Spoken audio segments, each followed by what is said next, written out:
What is science? People talk glibly about science. What is science?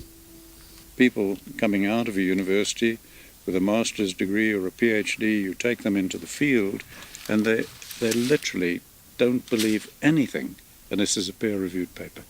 It's the only thing they accept. And you say to them, but let's observe, let's think, let's discuss. They don't do it. It's just, is it in a peer-reviewed paper or not? That's their view of science. I think it's pathetic. Gone into universities as bright young people.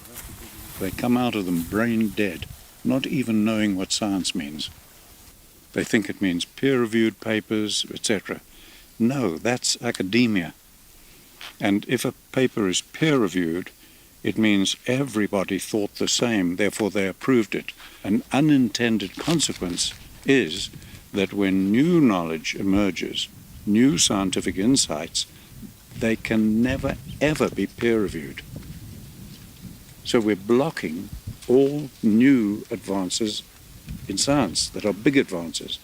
If you look at the breakthroughs in science, almost always they don't come from the center of that profession. They come from the fringe.